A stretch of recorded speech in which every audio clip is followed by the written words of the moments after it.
Alexandra Blythe, just Alex to those who knew her, was only 23, yet the weight of her responsibilities felt like she had lived many lifetimes. After her parents' sudden passing, she had taken on the role of provider and protector, raising her 4 younger siblings alone. Each morning, as she forced herself out of bed, the first thoughts in her mind were about bills, groceries, and how to get through another day. The pressure was unyielding, the fear that she might fail them constant, and there was no one to share the load. Her days were long, split between a barista job at a bustling café and evening deliveries across Seattle. The late hours didn't faze her. Exhaustion had become a constant companion, an old familiar ache she carried in her bones. But in those brief quiet moments, like the drive back home after her last delivery of the night, she'd feel it, just for a fleeting second, a pang of fear that maybe, just maybe, she wasn't doing enough. That night, Alex was tired. Her eyes felt heavy as she turned down a narrow street, just a few blocks from her apartment. It was a quiet road, one she had driven countless times, and her thoughts drifted, reliving the conversation she'd had earlier with her 17-year-old brother James. His frustration with their circumstances was boiling over, and she could sense his resentment.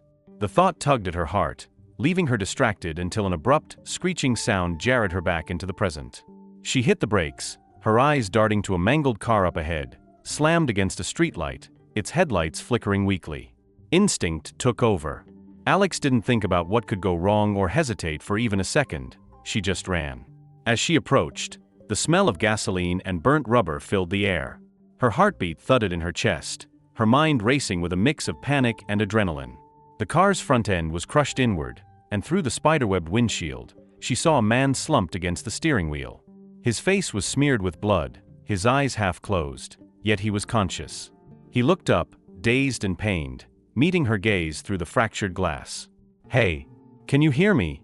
she called, leaning against the broken passenger window. She studied him, assessing his injuries as best she could. The front doors were jammed tight, and the crumpled frame made it impossible to pull him out on her own. The man winced, blinking slowly as if piecing together where he was. "I think so," he rasped, his voice barely more than a whisper. "Don't move too much," she instructed, her voice calm and steady despite her own racing nerves. "Help is coming, okay? Just hold on."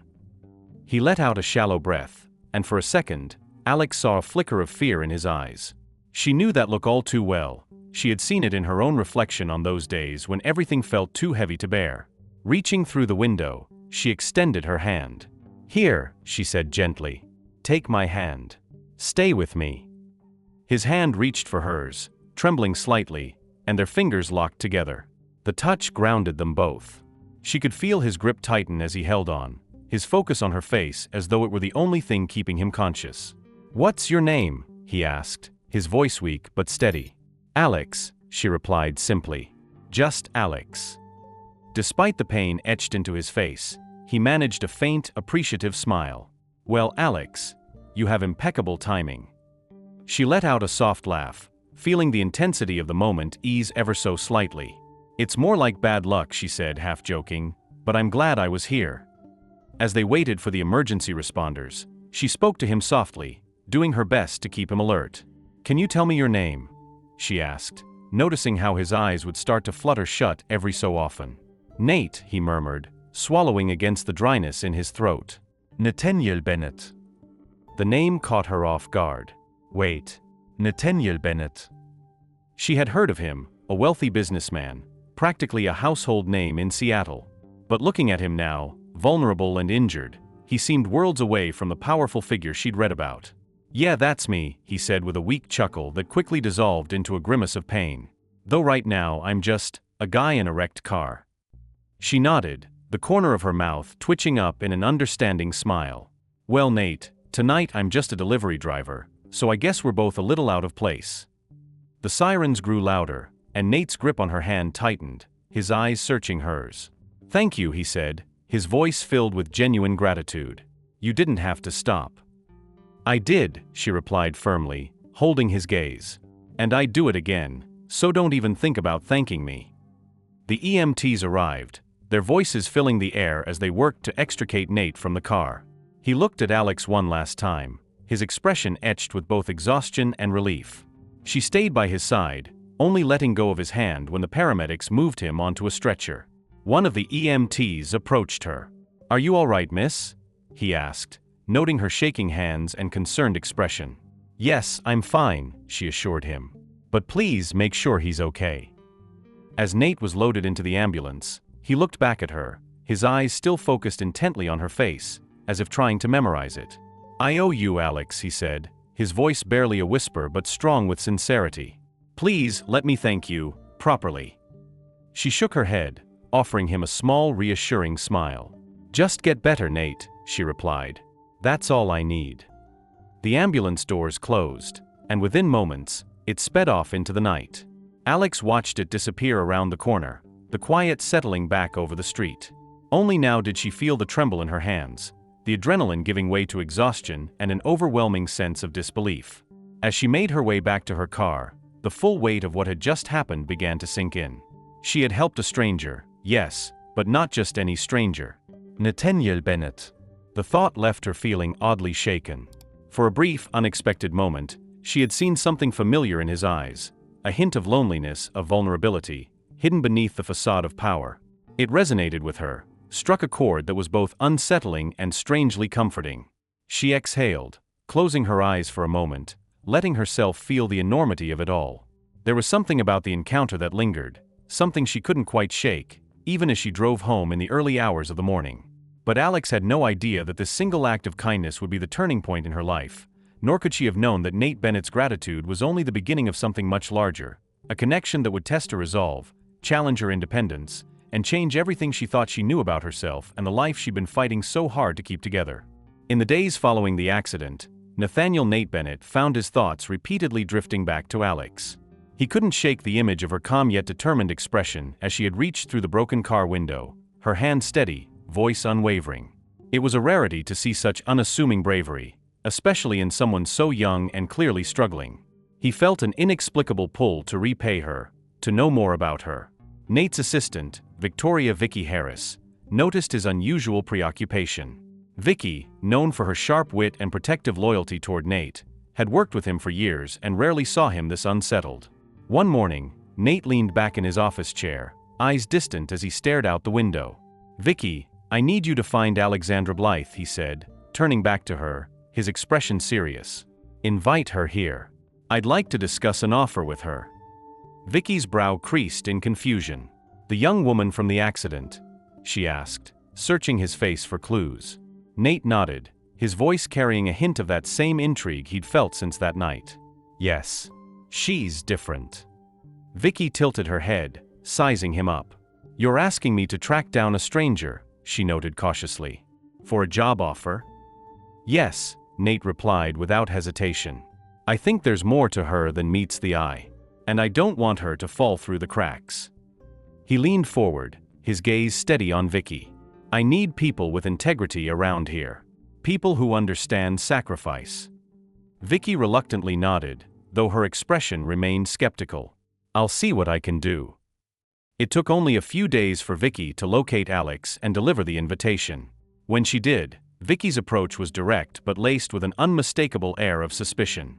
"Mr. Bennett would like to speak with you," Vicky said as she handed Alex a business card embossed with Bennett Industries logo.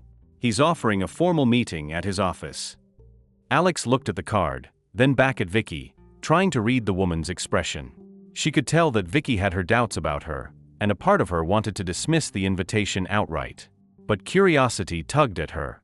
When Alex arrived at Bennett Industries, she felt out of place among the glass walls, polished floors, and the steady hum of focused professionals. Vicky greeted her in the lobby, her face cool and her posture tense. "This way, Ms. Blythe," Vicky said, leading her down a series of winding hallways toward Nate's office. She glanced back at Alex occasionally, her guarded demeanor unchanging. Finally, they reached a sleek office where Nate was waiting, his back to them as he looked out the floor-to-ceiling window. Vicky announced Alex's arrival, and Nate turned, a faint but genuine smile spreading across his face. "Alex, thank you for coming," he said warmly, gesturing to a chair across from his desk. "Please have a seat." Alex took the seat, clasping her hands in her lap to keep them steady. Her posture was firm, a quiet defiance in her gaze as she took in her surroundings. "Thank you, but I'm not sure why I'm here," she replied, her tone straightforward, almost challenging. "I'm just a barista, really. I'm not sure what you'd want from me. Nate leaned forward, hands clasped, studying her for a moment before speaking. That night, you didn't hesitate. You didn't know me, and you still didn't hesitate. It's rare, Alex. That kind of integrity is unique. And it's something I need in my company. He paused, choosing his next words carefully. I'm offering you a job at Bennett Industries. Alex blinked, taken aback. She opened her mouth to speak but hesitated, and Nate seized the moment. Please hear me out, he continued. I understand this might seem unconventional, but I believe you have qualities that are valuable here. Bennett Industries could use someone like you, a voice of integrity among our employees. Alex felt the weight of his words. The thought of a stable job was tempting, especially one that could provide a better future for her siblings. But her responsibilities at home were overwhelming, and she wasn't sure she could handle the added pressure of an entirely new career. Mr. Bennett, she began carefully, I appreciate the offer truly.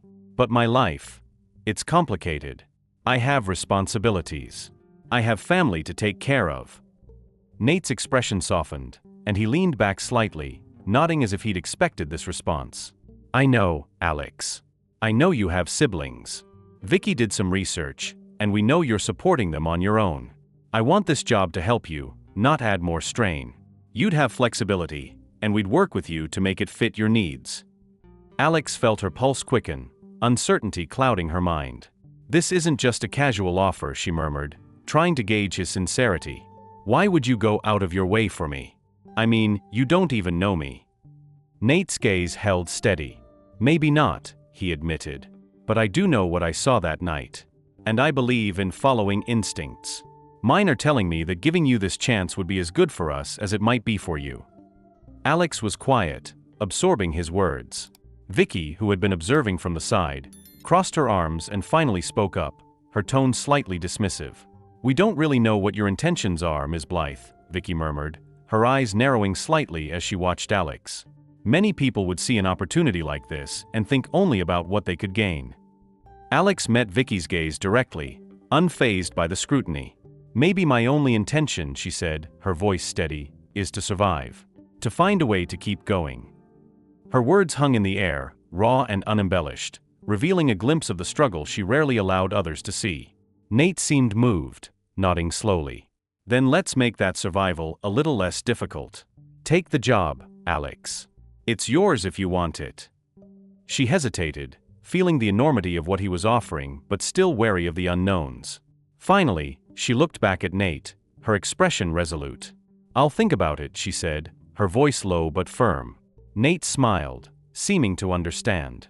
That's all I ask, he replied, reaching across the desk to shake her hand.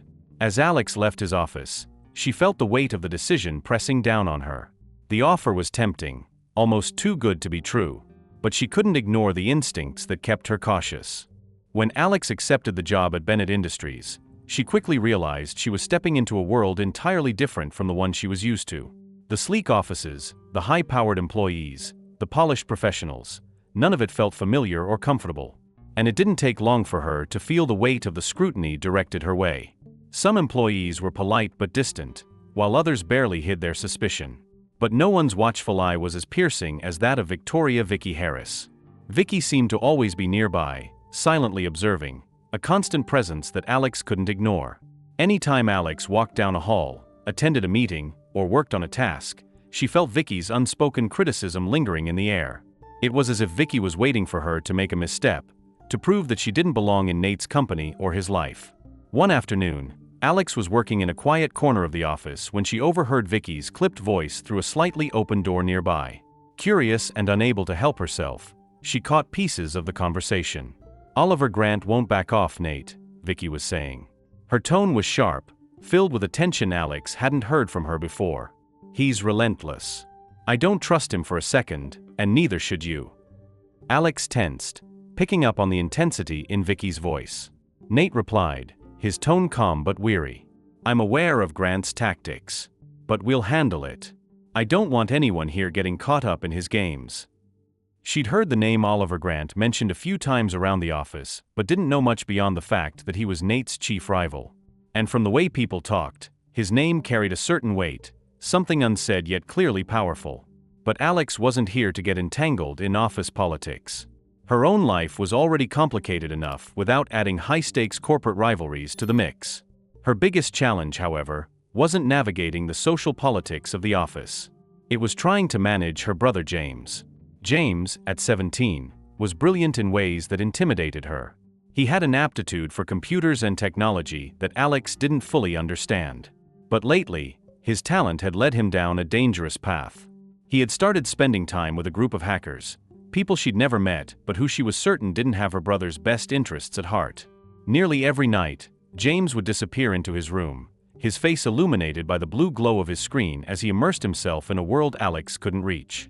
One evening, after a particularly long day at work, Alex found James at his computer as usual, his face tense with concentration. The clock was ticking past midnight, and every instinct in her told her this had gone too far. She knocked on his door and, without waiting for an answer, stepped inside. "James," she started, her voice calm but firm. "It's late. We need to talk." James didn't even look up. "I'm busy, Alex. Can't it wait?"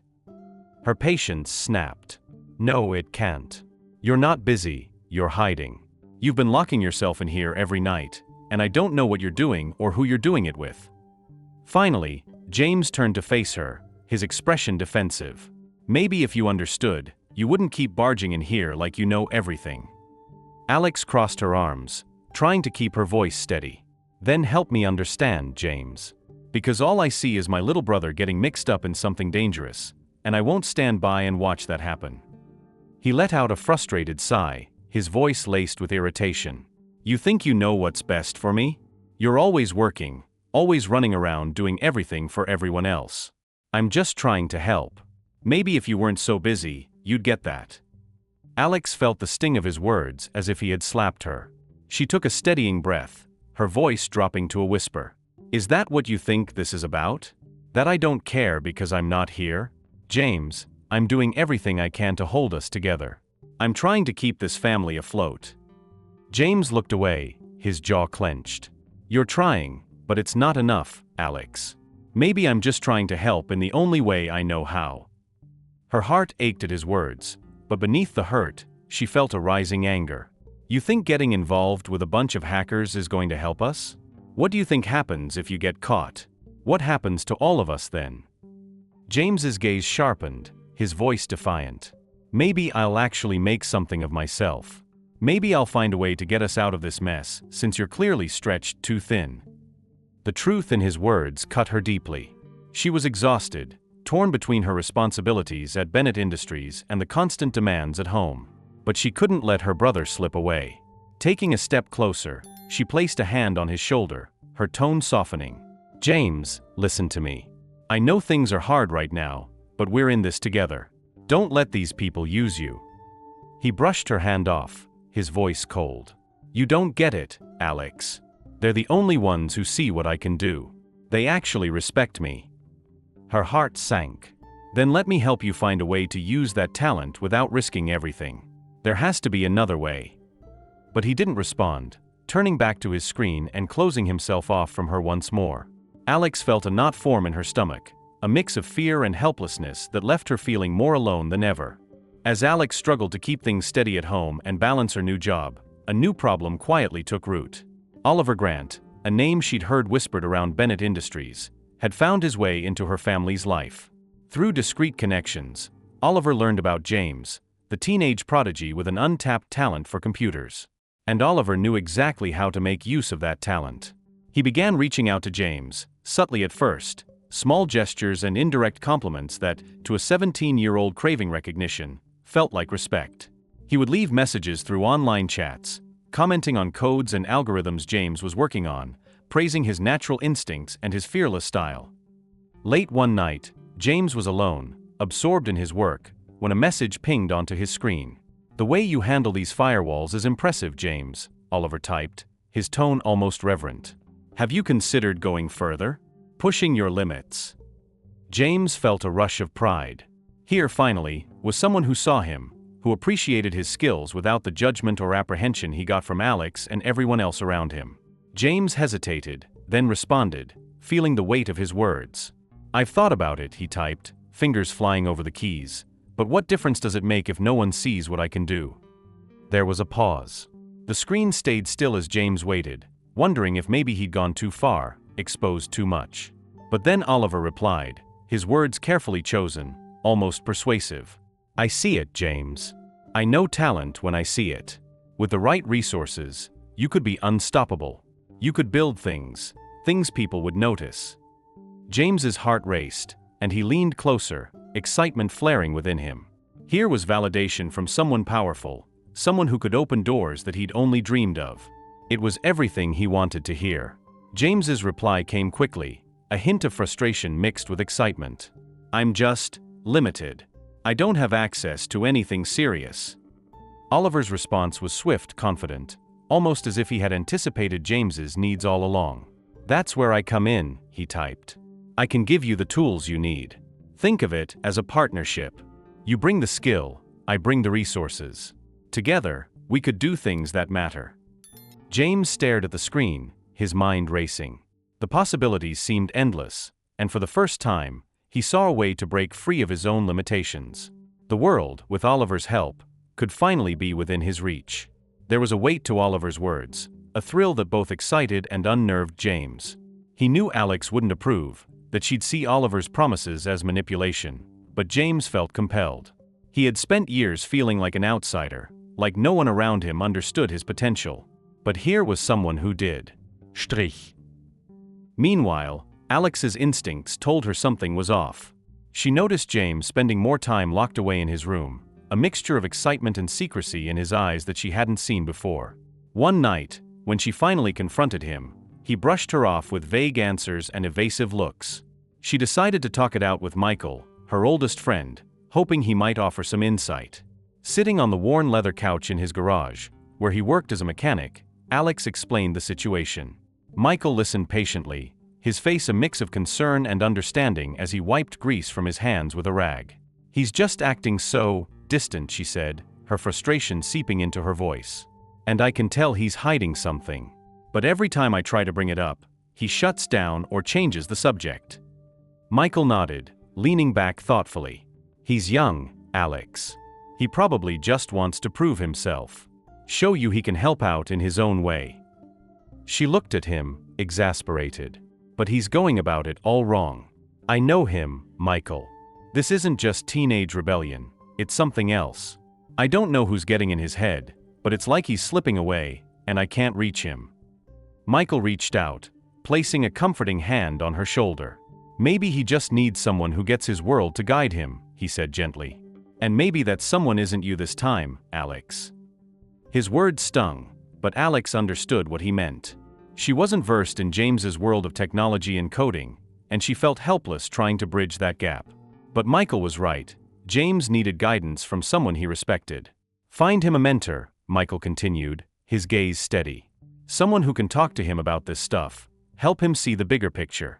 It doesn't have to be all on you, Alex. She let out a sigh, nodding slowly as his words sank in.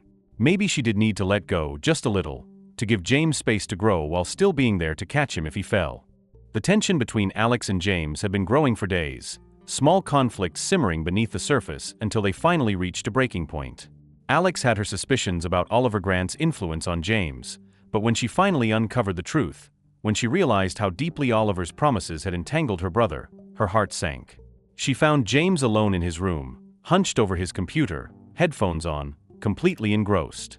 Alex felt a surge of anger and sadness as she watched him, unable to understand how he could trust a stranger over her. She stepped forward, knocking loudly, then walked in without waiting for an answer. James glanced up, a flicker of irritation crossing his face. "What?" he muttered, removing his headphones reluctantly. Alex took a deep breath, struggling to keep her voice steady. "James, we need to talk. Now." James slouched back in his chair, folding his arms. "About what?" "About Oliver," she replied, her voice firm. "I know he's been talking to you, promising you things." James's jaw tightened, and he looked away. "So what if he has?" Alex clenched her fists, forcing herself to stay calm. "James, he's not your friend. He's using you. Oliver doesn't want to help you, he wants to control you. Can't you see that?" James let out a harsh laugh, shaking his head. Using me? He's the only one who actually believes in me. You're so busy with your job, with everyone else, you never even notice what I'm doing. But he does. The accusation stung, but Alex pushed through the hurt. I do notice, James. And I care. That's why I'm here, trying to stop you from making a huge mistake. James stood up, his eyes blazing with resentment. No, you don't. You don't get it, Alex. You're always wrapped up in saving us, in doing everything yourself. Maybe I'm just trying to help for once. Help, she repeated, disbelief in her voice. By getting involved with someone like Oliver? James, he doesn't care about you. He's using your skills for his own agenda, and he'll throw you away the second you're no longer useful. James's face hardened. Well, at least he's not ignoring me. At least he's not treating me like a burden. The words hit Alex like a punch. She felt her chest tighten, a mixture of frustration and heartbreak threatening to overwhelm her. Is that what you think? That you're just a burden to me, she whispered, her voice thick with emotion. James scoffed, looking away, his hands clenched at his sides. Maybe if you'd just listen for once, you'd understand. The silence between them grew heavy, and then before she could respond, James turned and stormed past her, slamming the door behind him. Alex stood there, stunned and helpless. The conversation replayed in her mind, and she felt a surge of panic. She was losing him. He was slipping away, and she didn't know how to stop it.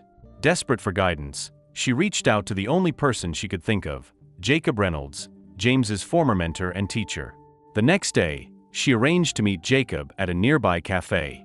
He listened intently as she recounted everything, his expression thoughtful and concerned.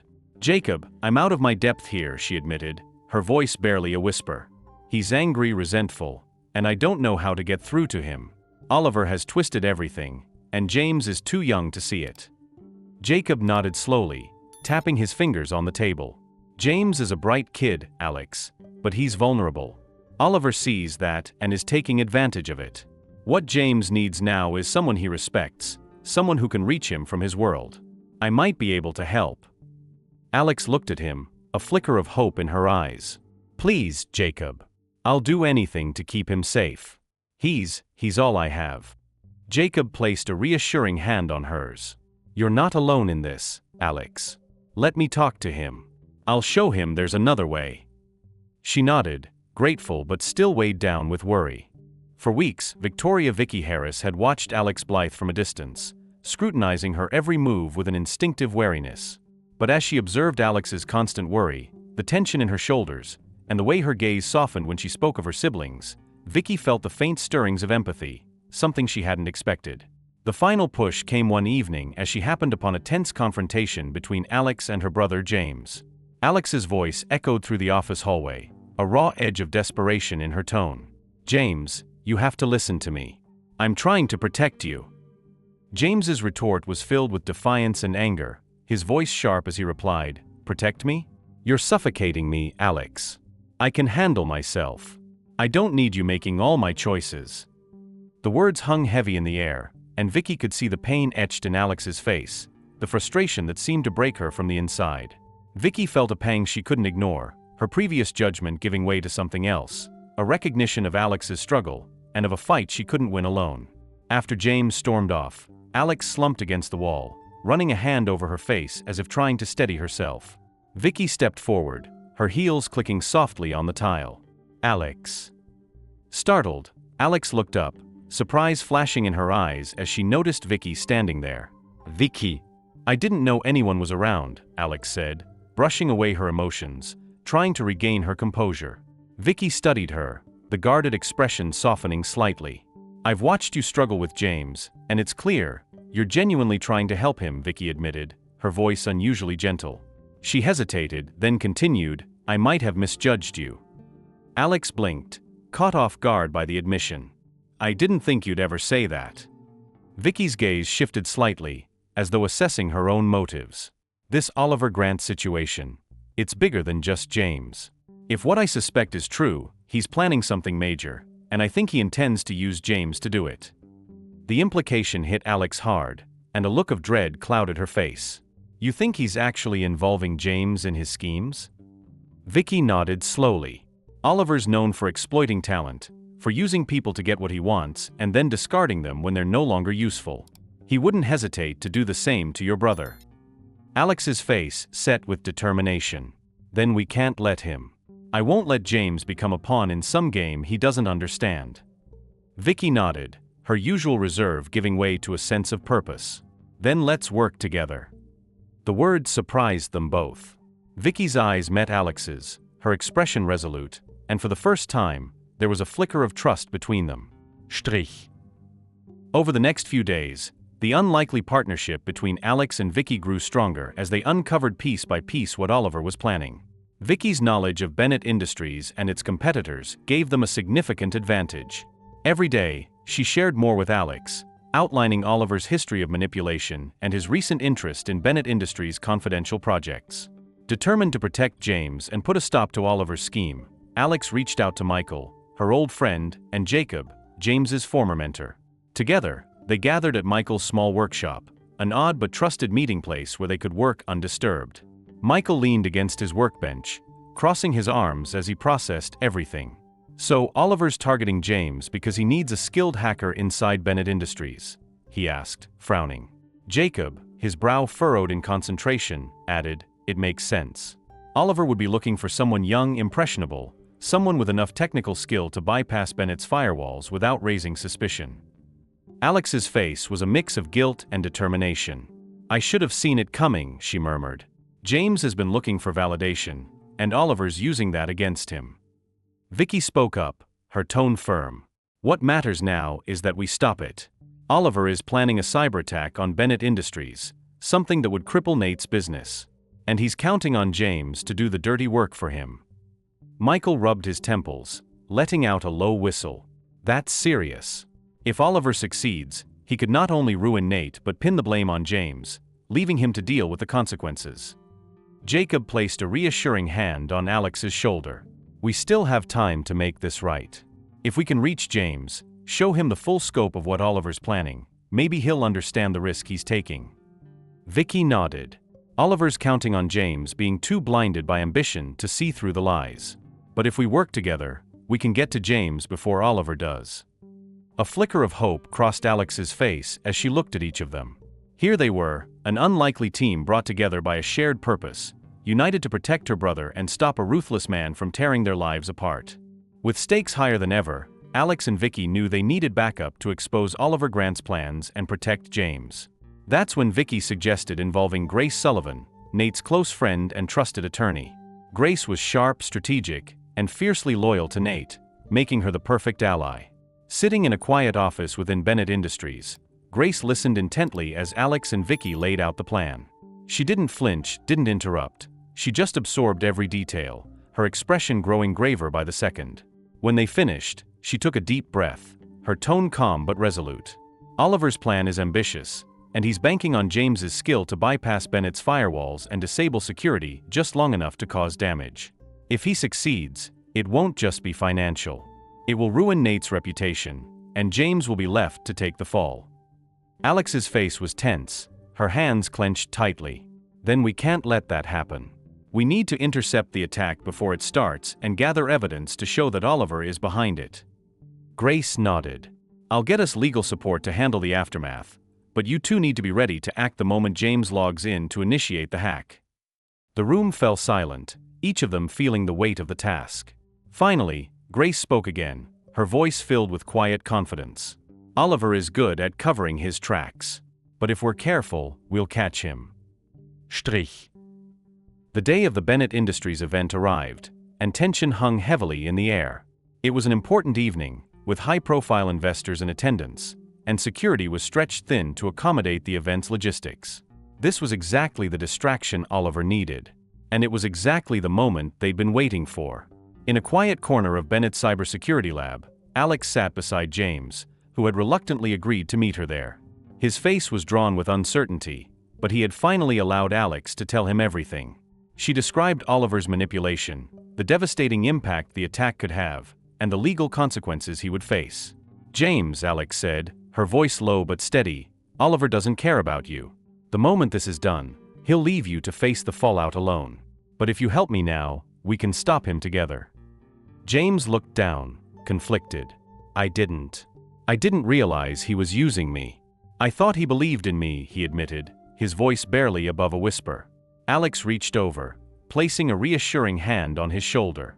We all make mistakes. What matters is what we do next. James took a shaky breath, then nodded. All right, let's do this. They turned to the monitors, James's fingers flying over the keyboard as he navigated the security software. His face was tense with concentration as he began to counter the code Oliver had planted. Alex stayed beside him, ready to assist, her heart pounding with every passing second. Suddenly, the screen flashed, an alert showing a new breach attempt from an external source. Oliver was making his move. James's eyes widened as he worked furiously, blocking the entry points one by one. Oliver's pushing harder than I thought, James muttered, panic creeping into his voice. He's trying to force his way through. Alex took a steadying breath, speaking calmly. You can do this, James. Just focus. Minutes felt like hours as James continued to intercept the attack, his fingers moving in a blur. Meanwhile, Vicky monitored the company's main servers, giving James updates on Oliver's shifting tactics. Grace stood by, collecting every digital trace of Oliver's breach attempts as evidence. Almost there, James whispered, sweat forming on his brow. I just need to. Before he could finish, a surge of code flooded the screen, signaling a last-ditch effort by Oliver to break through. James gritted his teeth, his voice shaking. If this doesn't work. It will, Alex interrupted, her tone firm. You've got this. With a final decisive keystroke, James closed the last loophole, blocking Oliver out entirely. The breach attempt flatlined, and the screen returned to normal, indicating that the company's systems were secure. A stunned silence filled the room as the reality of what they'd done settled in. Then, without warning, James turned to Alex, his face etched with relief and remorse. His voice broke as he whispered, I'm so sorry, Alex. I was so blind. I didn't see what was happening. Alex pulled him into a hug, holding him tightly. We're in this together, James. Always. For the first time in weeks, James allowed himself to relax in his sister's arms, the weight of his guilt and fear giving way to relief. The danger had passed, and he was safe, thanks to her.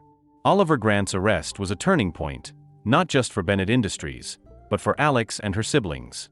For the first time in years, Alex felt a sense of security and hope that had always seemed beyond reach. The relief of seeing Oliver held accountable was monumental, and with it came new opportunities that Alex hadn't dared imagine for herself or her family. In the weeks that followed, Nate Bennett stayed close by her side, supporting her family in ways she had never expected. For her younger siblings, Nate became a mentor and guide, helping open doors that Alex, despite all her efforts, hadn't been able to unlock alone. The transformation began with Mia. Her love for soccer had been a passion Alex knew well, but the costs of equipment, training, and travel had always been out of reach. Nate, noticing Mia's drive and potential, arranged for her to attend an elite tryout. He brought in one of Seattle's best trainers, and Mia's dedication shone as she trained with unwavering commitment, pouring herself into every drill and game. The day of her final tryout, Alex and Nate sat on the sidelines, watching Mia play with a skill and determination that left the coaches visibly impressed. When the game ended, the head coach approached Mia, her face beaming. You've got something special, Mia, the coach said, placing a hand on her shoulder. We'd like to offer you a full scholarship to our academy. Mia's eyes widened in shock, and she turned to Alex, hardly daring to believe it. Alex ran to her, hugging her tightly, and felt Mia's relief and happiness in the way her sister held on. I didn't think this could ever happen, Alex, Mia whispered, her voice choked with emotion. A real shot at playing professionally. Alex smiled, brushing a tear from Mia's cheek. You earned it, Mia. This is all you. Strich. Meanwhile, Chloe had been nurturing her passion for art in quiet, solitary moments. Encouraged by her art teacher, she entered a citywide competition, and Nate had arranged for her to receive a full set of professional art supplies. Chloe poured herself into her work, spending late nights sketching, painting, and refining her piece, a portrayal of resilience and family that captured everything she had been through. On the night of the competition, Chloe stood nervously beside her piece as the judges examined each entry. Alex could see the anticipation in her sister's eyes, and she stepped forward to reassure her. You put your heart into this, Chloe, Alex whispered, placing a comforting hand on her shoulder. "Whatever happens, I'm so proud of you." When Chloe's name was announced as the winner, her expression turned from disbelief to joy. She received a scholarship to a prestigious art program, and as she held the certificate, her hands trembled with excitement. "They said my work showed strength," Chloe said softly to Alex. "Like they could see everything we've been through in it." Alex smiled, feeling an overwhelming pride swell in her chest. "They saw the real you, Chloe. You've been through so much, and now everyone can see the artist you're becoming." Strich. Then there was Liam, the youngest of the family, whose boundless curiosity and passion for science had been evident for as long as Alex could remember.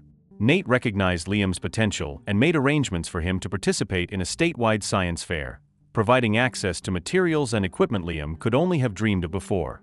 Liam spent days working on his project, a complex model demonstrating renewable energy solutions, one that he had built from the ground up. On the day of the science fair, Alex watched from the audience as he presented his project with the confidence and knowledge of someone much older. When the judges awarded him first place, Liam practically flew off the stage, running to Alex with his trophy in hand, his face glowing with pride. "I did it, Alex," he shouted, his voice full of excitement. "They said they want me to present my project at the university." Alex knelt down, pulling him into a tight hug. "You did this, Liam. I'm so proud of you. You've worked so hard, and now the world is seeing what I've always known: you're brilliant." Strich. As each of her siblings found success, Alex felt a profound sense of relief. For so long, she had been their protector, their provider, sacrificing her own dreams to ensure they had a fighting chance. But now, with Nate's help, she realized she didn't have to carry that burden alone. Her siblings were thriving, their futures brighter than she had ever dared hope. One quiet evening, after the day's excitement had settled, Nate joined her on the porch. They stood in silence for a moment, taking in the stillness and the shared sense of accomplishment that connected them. Breaking the silence, Nate looked over at her, a gentle smile on his face. "You know, Alex, you've changed my life as much as I might have changed yours." She looked at him, curiosity and warmth in her eyes. "How so?" He hesitated, gathering his thoughts, and then spoke with a rare vulnerability. "Since the day you pulled me from that car, I've been different. You showed me a kind of strength and loyalty I hadn't seen before. It's humbling, Alex. And I want to be a part of that strength. A part of whatever you're building here." Alex felt her heart race, a quiet thrill mingling with the calm she felt in his presence. She had always believed that love and trust were luxuries, things she couldn't afford. But here was Nate, a man who had seen her at her most vulnerable and still looked at her with admiration and respect. Smiling softly, she reached for his hand, her voice steady but full of emotion. "You already are a part of it, Nate. And I think, maybe we're stronger together." Nate's gaze softened, and he took her hand, holding it firmly. In that moment, Alex realized she had found a partner, not just someone to help her family, but someone who believed in her, someone who understood her struggles and her dreams. Together, they stood on the threshold of a new chapter, a future built on trust, resilience, and the kind of love that comes from shared trials. For the first time, Alex allowed herself to envision a future that was more than just survival, a future filled with joy, purpose, and companionship. And as they stood there, hand in hand, she knew that she was no longer alone. If you've made it this far, then subscribe to the channel and leave a comment.